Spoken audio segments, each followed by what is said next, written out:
Coucou tout le monde, très bel été sur Entre vous et moi et je voulais vous faire profiter de mon lieu de villégiature en pleine campagne.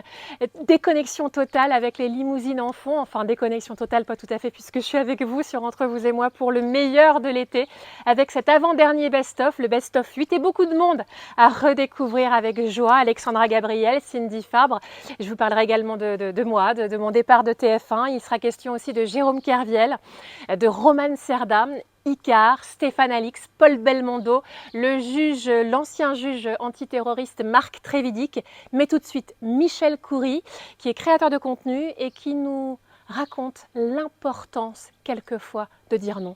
Ben oui, ça fait aussi du bien de dire non. Très bel été à vous, soyez au rendez-vous, laissez-nous un petit message, un petit like, abonnez-vous, faites découvrir Entre vous et moi à tous celles et ceux que vous aimez. Nous, on est là pour vous et on vous souhaite un très très bel été.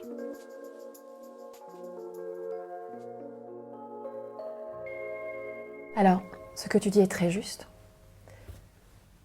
Comment répondre à celles et ceux, et j'en ai dans mon entourage, qui me disent « mais je n'ai pas le courage, je n'ai pas la force de tout quitter, j'ai 2 enfants, j'ai un loyer, j'ai des crédits, j'ai peur, je suis malheureux, je suis malheureuse. Toi, tu as eu le courage de le faire. Moi, je ne peux pas. Quelle est la différence entre toi et eux ?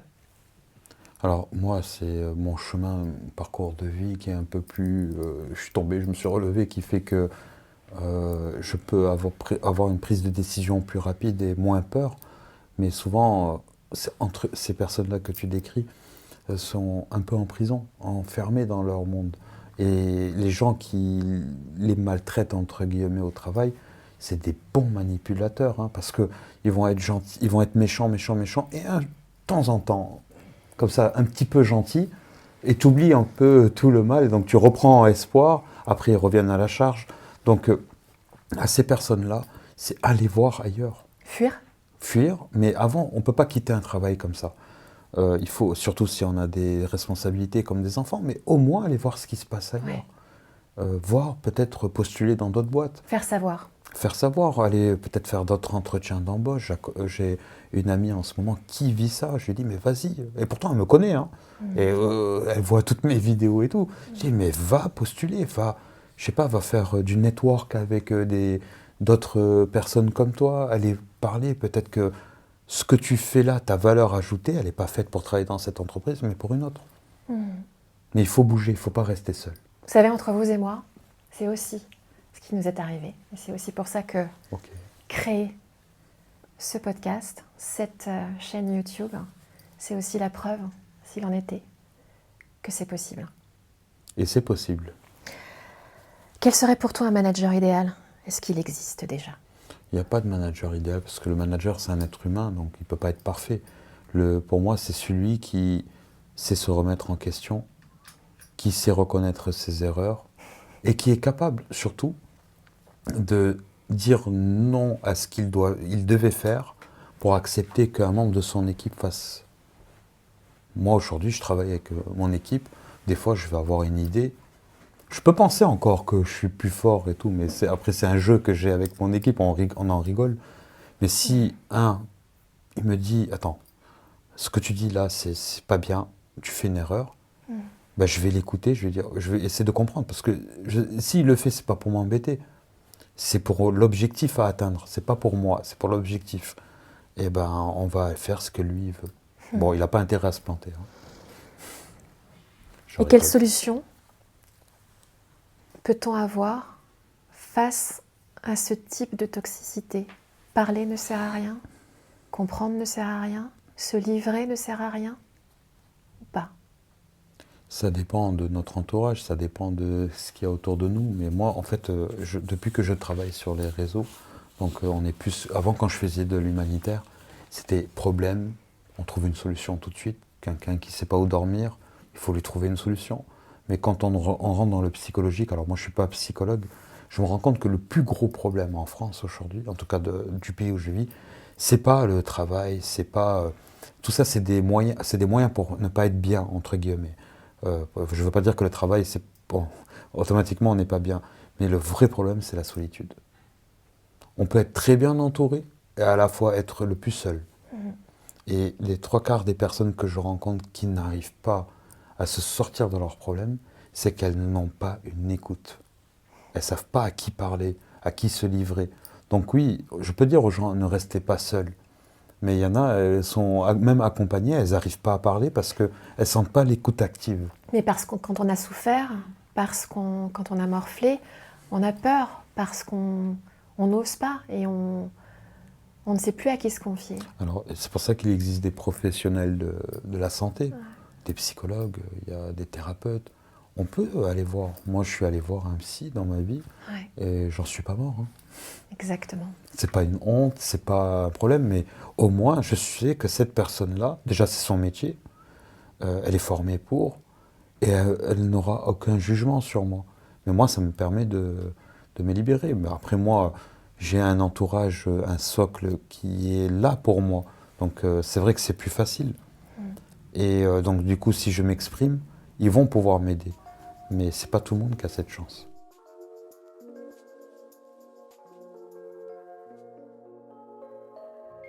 Alors, puisqu'on est dans les chiffres, nous sommes en 2025. Qu'est-ce que tu peux nous dire aujourd'hui en numérologie sur cette nouvelle année?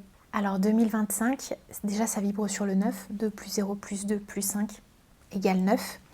Et le 9, c'est vraiment la condition humanitaire internationale. Quand on revient travailler la structure du 9, on est en lien avec, quelque part, le besoin et les élans de générosité, de solidarité.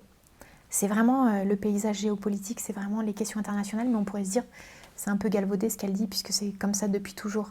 Mais le 9, c'est celui qui a des prises de conscience par rapport à ce qu'il ne faut surtout plus faire, et pour rebâtir de nouveaux paradigmes l'année prochaine en année 1. Donc en fait, on va avoir un gros coup de projecteur sur tout ce qui est en lien avec le désastre, la cruauté.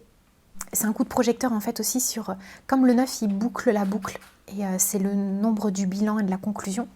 Donc quelque part, il y a aussi le drap qui se lève sur la maltraitance humaine, donc on peut entendre parler de traite des femmes, des enfants, pareil, démantèlement de gros réseaux de drogue, il peut y avoir ça.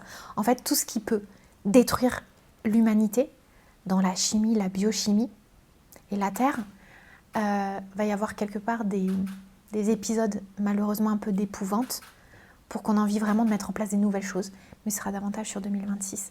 Ça peut être aussi l'émergence d'un nouveau média qui va venir bousculer YouTube, tout ça, les réseaux sociaux actuels, ou la télé, la radio.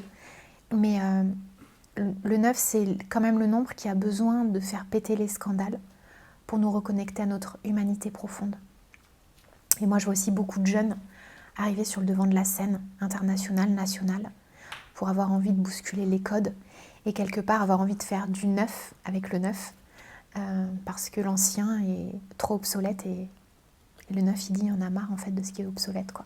Un besoin d'authenticité aussi?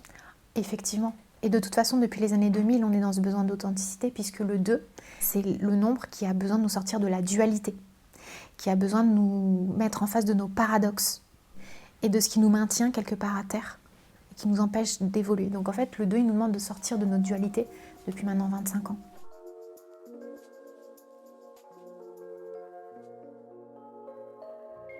Et on va le voir puisque Miss France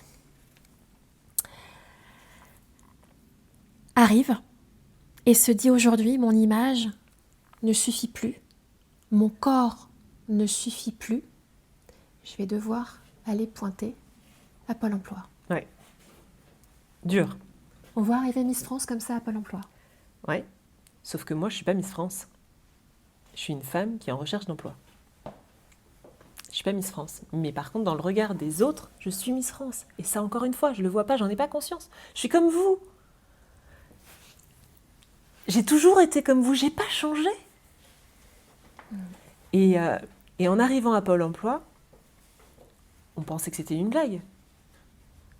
Et à un moment donné, on me dit, mais vous voulez qu'on fasse quoi pour vous? Je sais pas. Je cherche un métier. Je commence par où? Trop âgée pour retourner dans un cursus de formation. On me dit, on va vous apprendre à faire un CV. Bon, je suis pas quand même à ce point-là, mais ok. Bon, de toute façon, n'allons pas contrarier vos plans. Donc, très bien, faisons. Donc maintenant, qu'est-ce que je peux faire? Et là, j'ai la réponse de Pôle emploi qui me dit « Votre parcours, il est tellement atypique que on ne peut pas vous aider. » Je dis « On ne peut pas m'aider. » Je veux travailler. Je veux juste travailler. Et vous ne pouvez pas m'aider. Pourtant, je pense que je suis au bon endroit.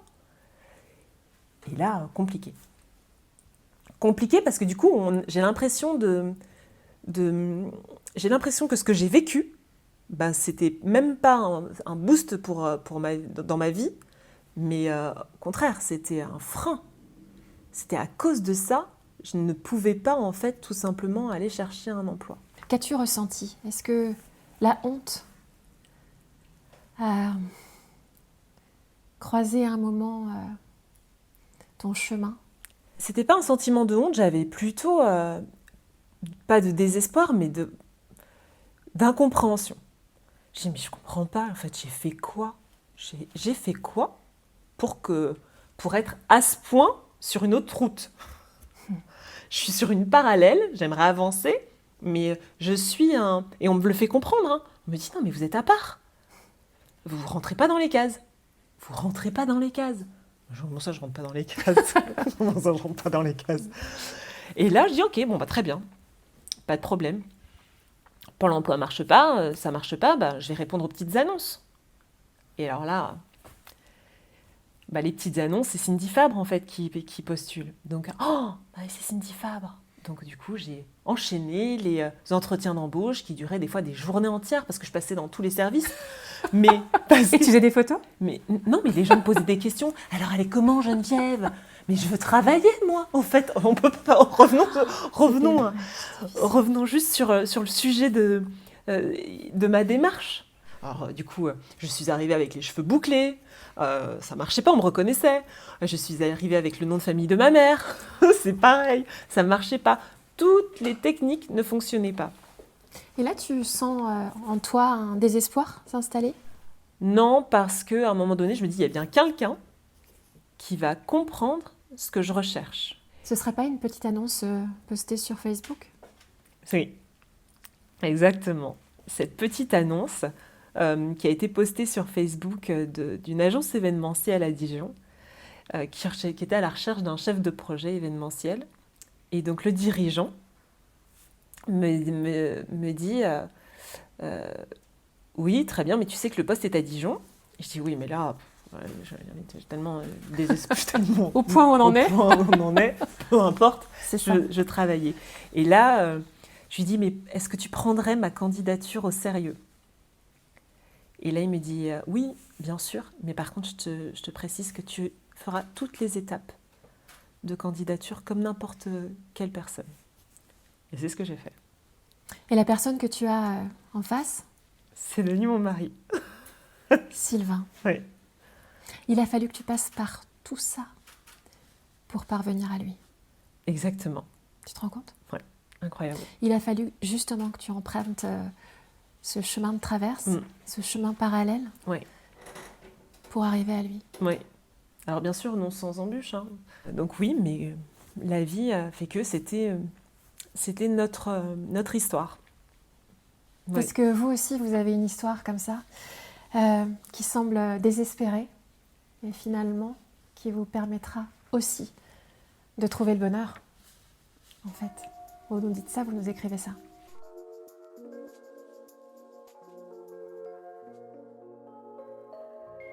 C'est un départ regretté des téléspectateurs. Ton départ est regretté des téléspectateurs qui n'ont pas compris, qui ne comprennent même peut-être pas encore aujourd'hui finalement pourquoi tu es partie. Moi je me souviens du tweet qui officialisait ton départ de TF1, c'était le 30 décembre 2021. Tu te souviens de ce que tu avais écrit à ce moment-là? Non, pas exactement. Je pense que je disais que je partais, je crois. Ouais. Tu disais « Je ne fais plus partie de TF1. Je vous dis à bientôt. À moi aussi, vous me manquez. J'ai hâte de vous retrouver pour la suite de mon voyage professionnel. » Ce qui était assez vague, finalement. pourquoi tu n'as pas fait finalement d'au revoir officiel sur TF1, ce qui aurait été peut-être plus simple pour les téléspectateurs de comprendre ton départ, de se rendre compte qu'effectivement tu n'es pas partie en vacances depuis 4 ans, mais tu es bel et bien partie de la chaîne. Je suis partie avant de pouvoir dire au revoir. Mon départ a été douloureux. Mon départ a été douloureux et mon au revoir à TF1 n'a pas été celui que j'espérais en fait. Voilà, j'aurais adoré pouvoir dire au revoir aux gens, à vous, à toutes ces personnes qui m'ont portée, qui étaient notre quotidien. Tu as quitté ton média il y a quelques temps et j'ai vu un matin ton au revoir aux ondes de radio, puisque tu étais sur un média de radio. Et ça a très fortement résonné parce que tu étais très émue et tu as dit au revoir à celles et ceux qui t'écoutaient. Et je ne m'étais jamais rendu compte jusqu'à cet instant-là, qui est assez récent. Récent, c'était il y a 1 mois. Voilà. Et j'ai fermé mon téléphone et je me suis dit, mais je n'ai jamais dit au revoir à l'audience du 13h. Jamais. Et en fait, je pense que ça m'a manqué énormément. Parce que j'ai l'impression d'être partie comme une voleuse, alors que si vous saviez, comme j'aurais aimé rester, mais c'était plus possible en fait. C'était plus possible et ce qu'on me proposait de faire n'était plus, à mes yeux, Réjouissant. réjouissant. Mais pour autant, c'est dur de prendre une telle décision. On l'a compris, hein, tu n'étais plus à ta place, plus heureuse. Et ce qu'on te proposait, tu viens de le dire, ça ne te challengeait plus. Pour autant, entre ce moment-là où tu te rends compte que ça ne va plus, que tu n'es plus heureuse, et le moment vraiment de prendre cette décision, j'imagine qu'il y a un temps assez long qui s'écoule. Quel a été l'élément déclencheur qui a fait que tu as pris cette décision et que tu l'as annoncée officiellement à tes patrons de chaîne, à tes collègues aussi?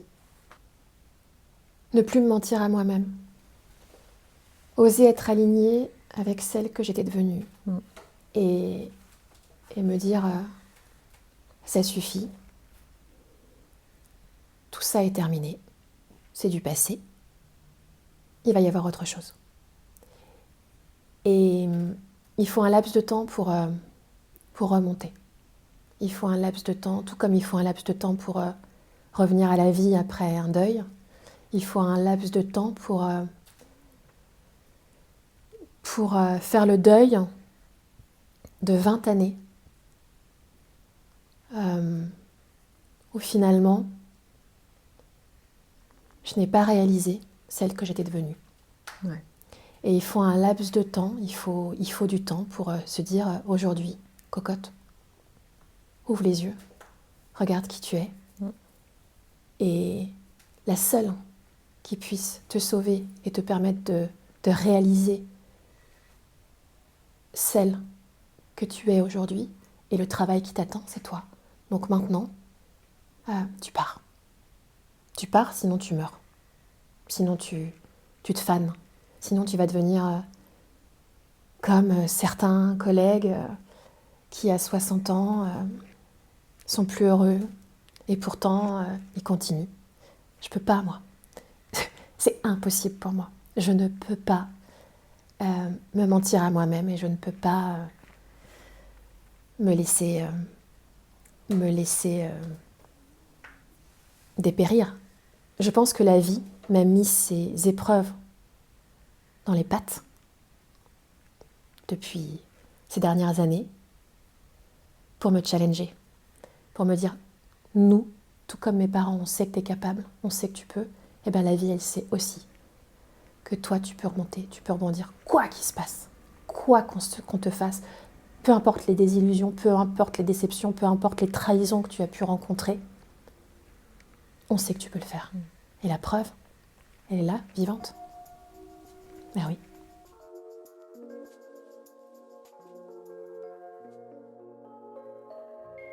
Désormais, tu dois rembourser combien? Je dois être à 1,6 million, 1,7 million. Et pour toi, finalement, c'est pas pire que des milliards? C'était plus confortable d'être condamné à 5 milliards d'euros. Parce t'aurais pas que c'est irréel, parce que c'est intangible, 5 milliards d'euros. D'ailleurs, l'acte d'huissier à 5 milliards d'euros que j'ai reçu il y a quelques années, en fait, est encadré dans mes toilettes. T'as des couilles là. Non, mais ça me rappelle, voilà, tout Excellent. simplement. Et l'acte, le papier est tellement improbable que t'as même plus de place, ça rentre ça dépasse de la case même d'ailleurs du chiffre. Et j'avais trouvé ça tellement irréel. Et moi, ça a été un moment où, en fait, où il y a eu plein de moments où j'ai fait des. Il y a un fait du dossier qui m'a fait avancer. Et le moment, au fait, où l'huissier m'apporte cet acte d'huissier à 5 milliards d'euros, ça a été un moment qui m'a fait avancer. Parce que là, je me dis, il n'y a plus rien d'important, quoi. Il n'y a plus rien qui... Voilà, ok, fine, très bien. Donc j'ai deux solutions, c'est soit je me mets une balle, soit je prends ça comme une contrainte, on va vivre avec, et on va faire les choses avec, c'est pas grave. Voilà. Donc ça m'a complètement désinhibé sur pas mal de choses. Et en fait, ce fait de dossier m'a complètement désinhibé sur l'aspect monétaire de la chose dans ma vie. Parce que c'est soit tu prends la distance, soit tu te mets une balle. Donc j'ai décidé de prendre la distance par rapport à tout ça. Et d'en rigoler. Et donc du coup, en fait, finalement, ce montant qui était complètement irréel, quelque part irrecouvrable, je me dis, c'est tellement ridicule. Alors certes, j'ai cette épée de Damoclès au-dessus de la tête, mais au final, en fait, entre 1 million et 5 milliards, ça revient exactement même à la fin. En fait, les saisies, elles arrivent, point barre. Donc, limite, c'est même, quoi, le quotidien limite même, c'est plus confortable de voir dans le dossier 5 milliards d'euros, parce que le côté qui rendait un peu sexy le dossier, c'était justement les 5 milliards d'euros. Là, finalement, 1 million d'euros, quand c'est réduit, alors il y a le côté qui dit, et qu'on a présenté comme ça au départ, en fait, oui, c'est une victoire, ça connaît en fait que la responsabilité civile est à hauteur de 99,2% à la Société Générale, et un pouillem, Jean-Pierre, super. Une fois qu'on a dit ça, en fait, le pognon, c'est moi qui le dois. Voilà. Et finalement, ce million d'euros, quand j'en parle, c'est réduit 4,9 millions à 1 million. Pourquoi 1 million? Personne ne le sait, personne n'arrive à comprendre pourquoi 1 million.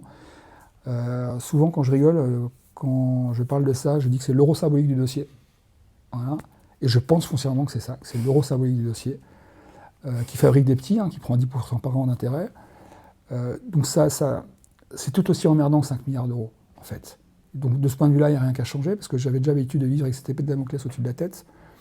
Et que ce soit 4,9 milliards ou ça 1 million, ça ne change pas grand-chose, quoi.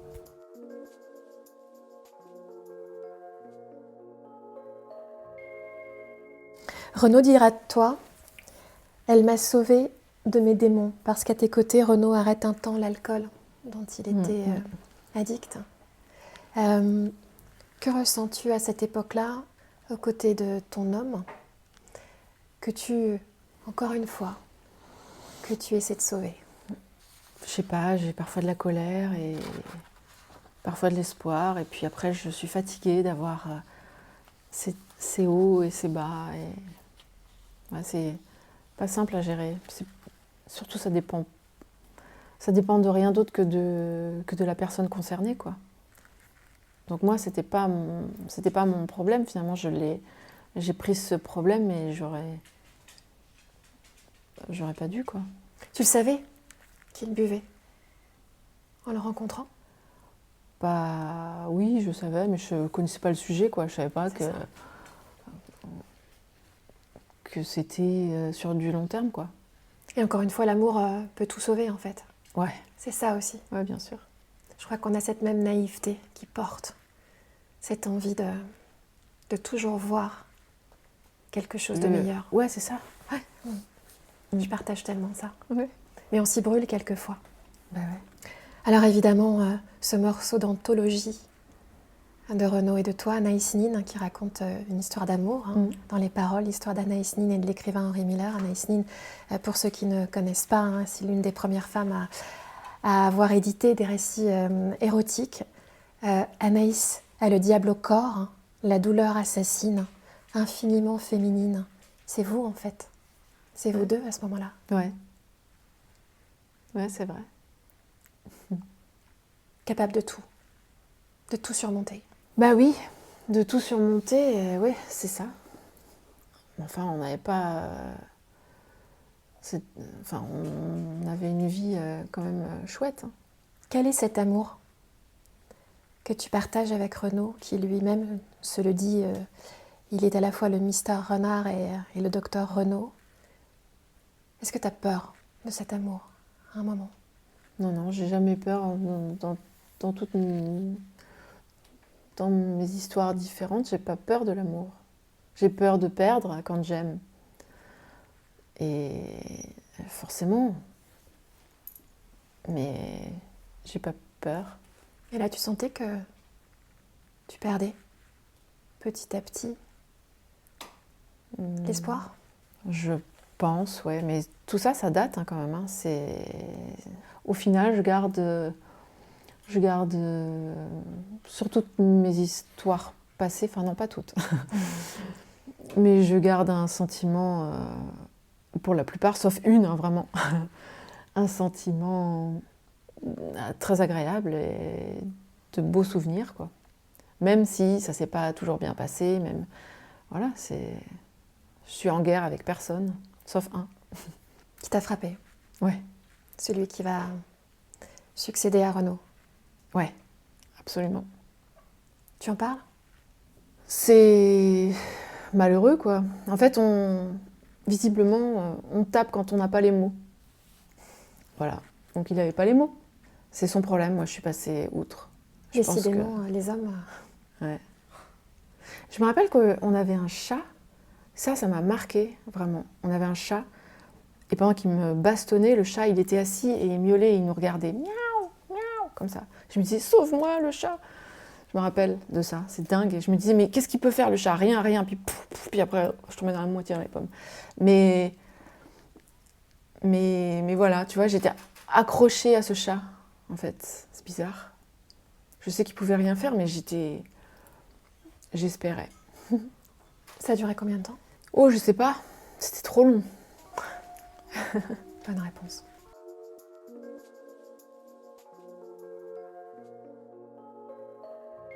Chute lente et inconsciente.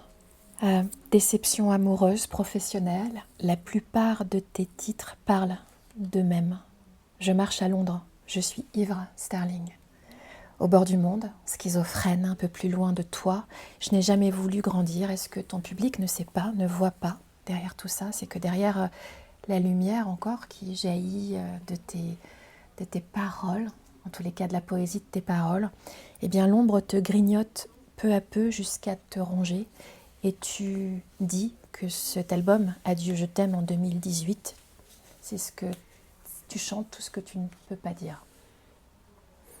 Jusqu'à ne plus physiologiquement pouvoir le dire. Je pensais ne pas survivre. Je pensais qu'il serait posthume.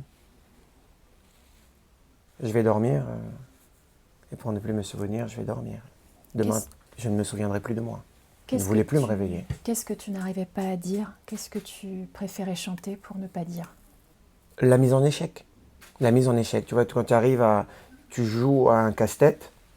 Je joue beaucoup avec des casse-têtes chinois. Je continue à faire ça. Bon, maintenant numériquement, mais quand j'étais petit, j'en avais plein.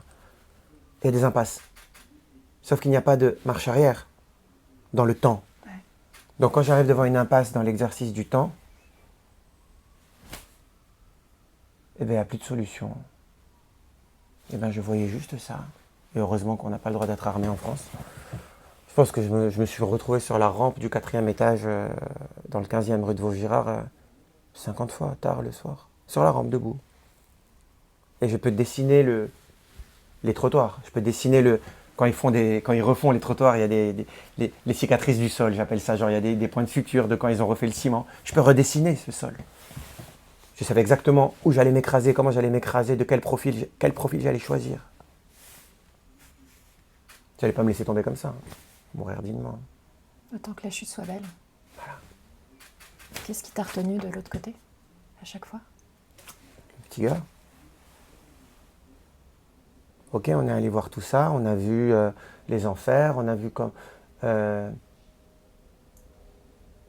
tous les vices qui entravaient le monde. Je suis allé dans des endroits, vous n'avez pas idée. J'ai visité des endroits, j'ai vu des choses. L'hôtel W à Barcelone, C'est une parabole. Oui. celui dont tu ne veux pas parler, parce que quand tu écris ton livre, on te dit oui, mais raconte-nous cette descente aux enfers. Et toi, tu dis non, j'ai pas envie. Et finalement, tu dis bon, ok, ils la veulent, leur Je vous descente en aux donne enfers. une. Ok, donc tu parles de l'hôtel W à Barcelone. au 25e étage. Au début, c'est un jeu, on s'amuse avec l'alcool et d'autres choses. Et puis tu reviens chez toi et il y a le silence. Tu deviens même agressif envers toi-même. Ça a duré 15 ans. Entre les tournées, les fêtes, les sorties, les rencontres, l'amour, l'annulation d'un mariage, l'échec, le courrier que tu n'ouvres plus, la solitude, l'envie de mourir, l'anesthésie, la nuit telle que je ne la souhaite à personne. Surtout les 5 dernières années où je n'étais plus qu'un fantôme, une ombre d'un quintal sur les Champs-Élysées, en soirée d'after. Qu'est-ce que vous voulez que je vous dise? Quand je cours quasiment tous les jours sur les Champs-Élysées, je descends les Champs-Élysées en courant. Je repasse devant, tout le temps. C'est comme si on repassait un bandage sur un truc. Et je repasse devant ces murs, et à chaque fois que je suis avec mon épouse, je passe devant, je fais là. Combien de fois j'ai failli mourir là, et sur ce trottoir, et entre deux poubelles pour me cacher du matin. Entre deux poubelles pour me cacher du matin. Comment ce gamin, et ça je dis ça à ceux qui nous écoutent et qui nous regardent, ça arrive à tout le monde, même aux gens bien, n'ayez pas honte. Entre deux poubelles, à 10h du matin. Moi. J'ai des parents qui m'ont aimé, qui m'ont éduqué. J'ai eu une école qui m'a instruit. Comment tu peux dérailler à ce point? J'expliquais devant des étudiants il n'y a pas longtemps qu'in fine, a posteriori, quand je regarde, je dis la dérive est aussi une trajectoire. La dérive est aussi une trajectoire. Ce qu'on pense être chaotique est finalement un chemin. Je suis allé tellement loin qu'il n'y avait que 2 issues possibles. Soit tu casses ce mur et tu avances, soit tu meurs. Et je vous jure que je pense être mort. Je l'ai dit je pense pas avoir guéri. Hein. Je pense pas avoir guéri. On ne guérit pas de ça. On laisse mourir ça en soi. Vous savez qu'on a un cancer de la peau, il y a un grain de beauté là, on va dire qu'il faut que tu fasses une chimiothérapie ou une radiothérapie. On veut attaquer ce grain de beauté, cette parcelle de ton corps qui est malade, mais ça endommage tout le reste. Ça endommage tout le reste, que tu le veuilles ou pas. Ça va anéantir ça, mais ça va fatiguer tout le reste. Et après, tu vas guérir complètement. Eh bien, je pense que ces excès, l'alcool, la drogue, tout ça, c'est un peu ça. Je devais tuer quelque chose à l'intérieur. Il y avait quelque chose de tourmenté qui est mort. Et je n'ai plus ce tourment aujourd'hui. Elle a existé cette soirée à l'hôtel où 2 femmes ont incendié le lit de la chambre? Pourquoi vous voulez la réponse? C'est pas digne de vous. Parce que tu le dis pas. Est-ce qu'il y a une honte? Il y a de la pudeur. Il n'y a pas de honte. Il n'y a pas eu de honte avant? Il y a eu de la honte tout le temps. J'avais la tête baissée partout, je mettais de grands vêtements et... Mais c'est beau d'avoir honte. Ouais, parce que c'est que tu respectes encore les gens. Et on se respecte soi. Ouais, un peu encore. On ne se respecte pas soi suffisamment pour s'en sortir, mais je ne peux pas me montrer comme ça. On ne me voyait plus. Entre 2000, on me voyait très peu. On ne me voyait plus à la télé, on ne me voyait plus nulle part. Je ne voulais surtout pas qu'on me voie. Il ne fallait surtout pas qu'on me voie.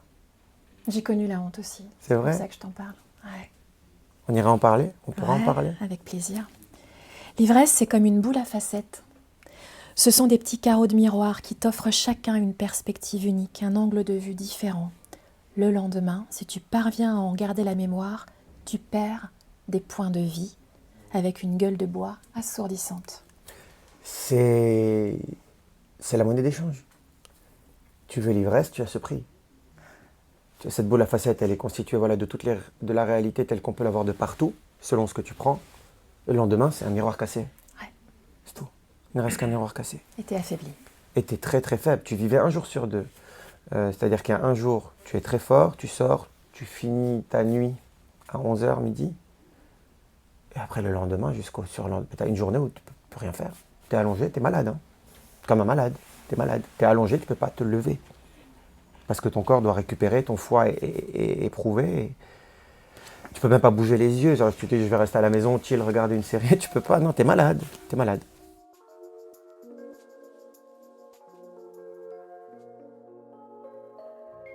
Alors, tel un journaliste, puisque pour essayer de comprendre et valider les choses, il faut des preuves, mais toi, tu vas en apporter des preuves grâce à ce fameux test dont tu as parlé au début de l'interview. J'allais dire aussi, je ne sais pas comment tu vas le recevoir, mais grâce aussi au cadeau que te fait ton papa en 2013. En tous les cas, il décède. Et tu fais... 2 ans après, tu écris dans un livre qui s'appelle « Le test, une expérience inouïe, la preuve de l'après-vie ». Tu prouves que finalement, ton papa est encore là et en tous les cas communique avec toi dans l'autre monde.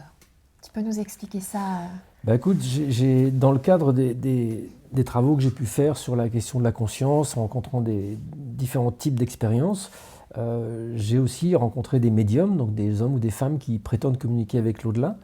Et j'ai pris connaissance surtout des recherches qui sont faites par des équipes scientifiques sur le sujet. Un médium, c'est quoi en fait? C'est quelqu'un qui prétend communiquer avec l'au-delà. Ok, qu'est-ce qu'il amène comme information? Comment il communique? Quelle est la nature de cette interaction qu'il dit avoir avec des personnes défuntes? Et quand tu étudies ça, tu t'aperçois que les médiums donnent des informations. Quand ils prétendent communiquer avec un défunt, ils ont des détails sur son prénom, sur les circonstances de sa mort, sur des éléments de sa vie, parfois sur des choses, des petits détails, par exemple un défunt qui dit tiens, il y avait un chèque que j'ai oublié dans tel tiroir, allez vérifier, et quand on va vérifier, il y a effectivement le chèque dans le tiroir qu'il avait oublié d'encaisser. Des petits détails comme ça. Ça, moi je me dis ok, il y a plein d'histoires qui racontent ça, est-ce qu'on peut les objectiver? Est-ce que je peux en être sûr? Donc j'ai fait des tests avec des médiums en répliquant la méthodologie de ces unités de recherche américaines. Et puis ça amène des résultats qui sont assez troublants. Et puis quand mon père est décédé, l'idée m'a peut-être été soufflée par lui en fait, d'une certaine manière. Vas-y, profite, allez. C'est arrivé de façon tellement fait. incongrue Voilà. qu'il est décédé un dimanche. Et le mardi, je me suis dit, je vais cacher des objets dans son cercueil, je vais le dire à personne. Et je vais aller tester des médiums après. Donc le jour des funérailles, je suis allé un peu plus tôt au funérarium, j'ai caché différents objets dans son cercueil, bien cachés, et je suis resté auprès du cercueil jusqu'à ce qu'il soit fermé pour être absolument sûr que personne ne voit ce que j'ai fait. Et j'en ai parlé à strictement personne, ni à ma famille, ni à qui que ce soit. Et à peu près 1 an après, je suis allé voir des médiums en leur disant que je voulais les interviewer, que je voulais qu'on fasse une séance de médiumnité pour voir ce qui se présenterait. Sans même dire que je voulais parler à mon père ou quoi que ce soit pour voir ce qui arrivait. Et je raconte cette expérience dans ce livre, Le Test, qui... best-seller depuis, comme quoi... qui raconte que mon père est venu. Mon père, mais pas seulement mon père, d'autres gens de ma famille, en donnant des éléments précis, détaillés. Ça s'est manifesté comment, par exemple? Il y a eu une boussole, une histoire de boussole. Oui, il y a... On va pas tout déflorer, mais... Pour moi, la médiumnité, en fait, fait l'objet de beaucoup de fantasmes. C'est-à-dire qu'au prétexte que des gens prétendent, et de façon qui peut être avérée, communiquer avec l'au-delà, on s'imagine que c'est juste un téléphone, en fait. C'est juste comme, tiens, je veux te parler, toi, je te parle ou je te téléphone, et c'est bon, j'ai tout ce que tu veux me dire. La mort te change quand même. La mort, on ne va pas rester nous-mêmes. On redevient qui on est réellement. Donc, toute la question de notre identité, de nos priorités, de nos valeurs, de nos objectifs durant notre existence, peut être amené à changer radicalement d'une fois qu'on est mort, parce qu'on s'aperçoit que tout d'un coup, waouh, mais finalement, ça c'est pas important, ça c'est pas important.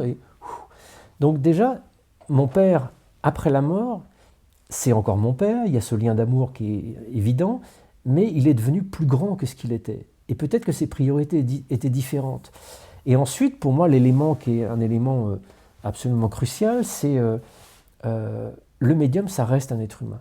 Il a un cerveau, il a un inconscient, il a une propension à interpréter, tout comme nous, tout comme tout le monde en fait. Et donc, sa perception extrasensorielle de messages, de flashs, d'images, va être déformée par sa propre interprétation inconsciente. Et parfois, il peut voir des choses, mais ne pas du tout en parler parce qu'il n'a pas l'impression que c'est important, et il va parler d'autre chose, ou il va mal interpréter quelque chose, parce qu'il est un transmetteur, en fait, entre un espace et un autre. Et ce fait de transmettre déforme l'information qui passe. le médium n'est pas un transistor qui, tout d'un coup, perd connaissance, se branche et prend la voix du défunt, comme on peut voir dans certains films. C'est quelqu'un qui va essayer d'entrer dans une forme d'intériorité, soit de façon méditative, soit par flash, capter quelque chose qui va être extrêmement subtil et essayer de le transmettre. Souvent, je prends l'exemple d'un...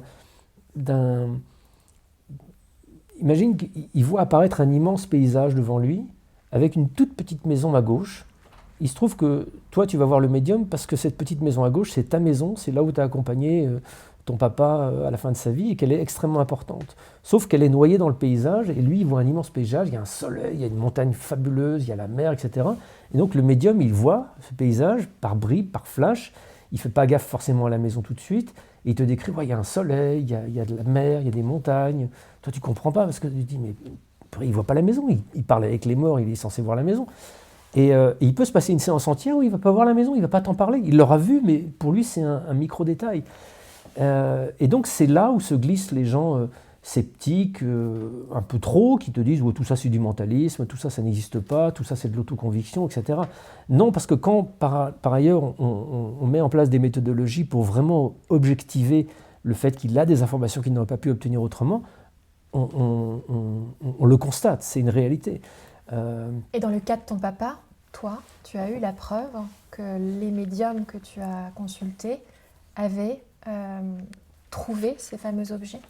Je me méfie du terme la preuve, parce que ce mot-là, en fait, il est là aussi l'objet de beaucoup de fantasmes. La science ne fonctionne pas en amenant des preuves des choses.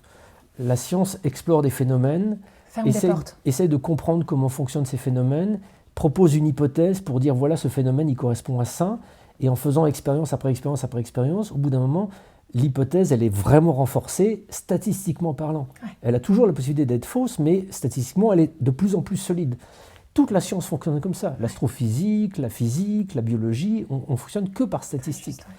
Et donc, c'est pour ça que pour moi, un seul sujet pris isolément, que ce soit la médiumnité ou que ce soit autre, n'est pas forcément totalement suffisant pour apporter la démonstration que la vie après la mort se poursuit. Pour moi, c'est vraiment la synthèse de plein d'approches différentes qui le permet. C'est ce que j'ai voulu rassembler dans ce livre, qui est pour moi une synthèse de 20 ans de travail, qui s'appelle « La mort n'existe pas », où je suis allé m'intéresser aux médiums, mais aussi aux expériences de mort imminente, mais aussi à la voyance, mais aussi à ce qu'on appelle la vision à distance, l'espionnage extrasensoriel, aux capacités extrasensorielles, et aussi mes expériences personnelles que j'ai pu vivre en Amazonie ou ailleurs. Et c'est tout cet ensemble d'enquêtes, d'examens, de recherches qui vont de la biologie aux neurosciences en passant tout, qui apportent la démonstration pour moi d'une solidité écrasante que notre conscience ne se limite pas à notre activité cérébrale, que nous sommes immortels, que nous avons une âme, qu'on appelle conscience fondamentale, âme ou je ne sais pas, peu importe, ça désigne cette même chose qui, en nous, ne va pas mourir à la mort du corps.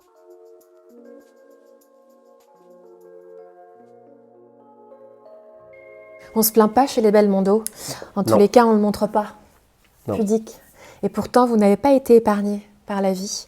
D'ailleurs, c'est dingue, mais moi j'ai découvert, en fait, en préparant ton interview, que tu avais perdu ta sœur aînée, Patricia, en 94. Elle allait avoir 40 ans et toi, 30 ans. Tu peux nous dire ce qui s'est passé ? Oui, ma sœur malheureusement est morte dans son appartement suite à un incendie. Donc c'est quelque chose de difficile. Et une fois de plus, je repense à mon père qui a vécu ça, qui était au théâtre, qui a joué le soir au théâtre tout en sachant que sa fille venait de mourir.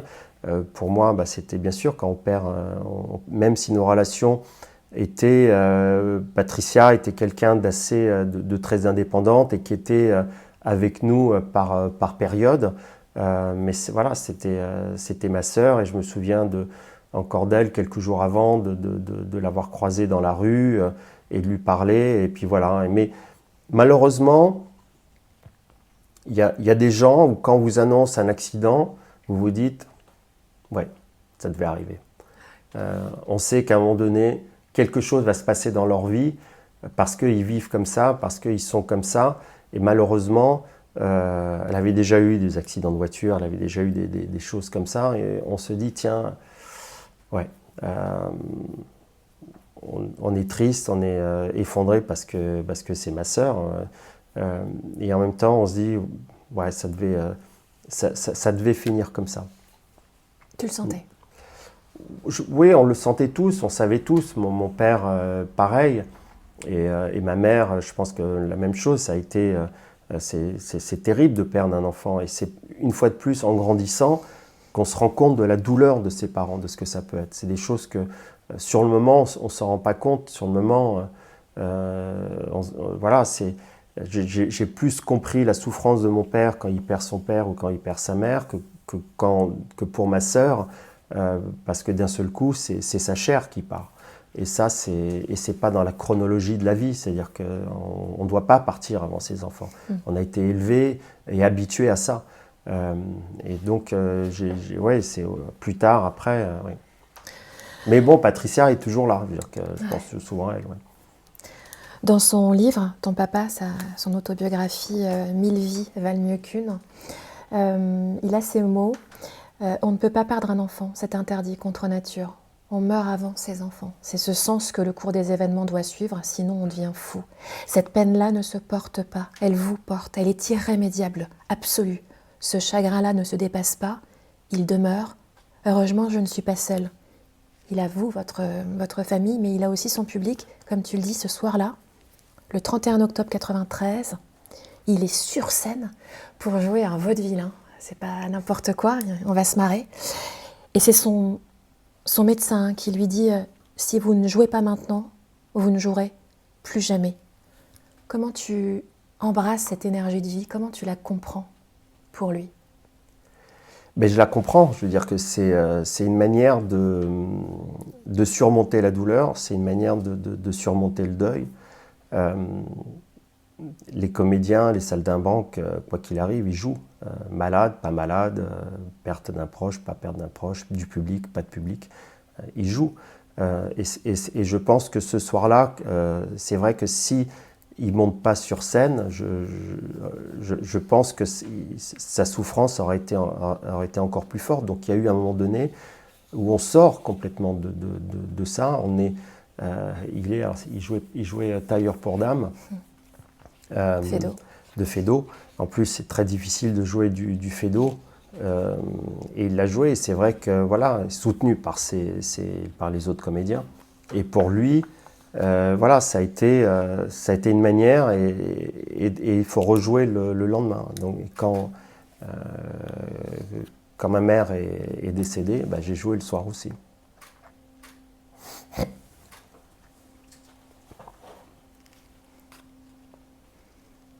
C'était un hommage aussi?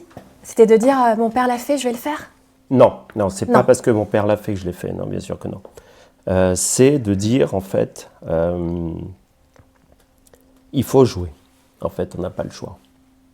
Il faut jouer. Le public est là, ils ont payé leur place. Ouais. Ça n'est pas une excuse de ne pas jouer. En fait, c'est ça. C'est la gagne. C'est ça les Belmondo aussi, non? C'est vas-y. Non, je ne pense pas que c'est la gagne. Je pense que c'est le devoir. On est là. Quand vous êtes sur scène ou au cinéma, vous êtes là parce qu'il y a du public. S'il n'y a pas de public, vous n'êtes personne. Donc, vous jouez.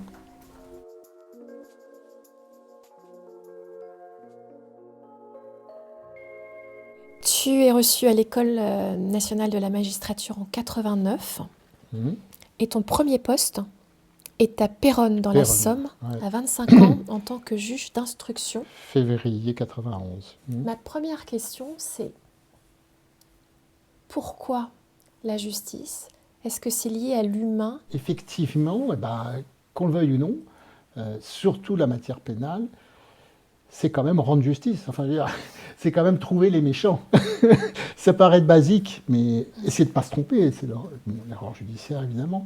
Mais trouver les méchants, les empêcher de nuire, pour que les gens puissent vivre paisiblement, c'est pas rien, quoi. C'est quand même le service public absolu, voilà, de trouver la vérité.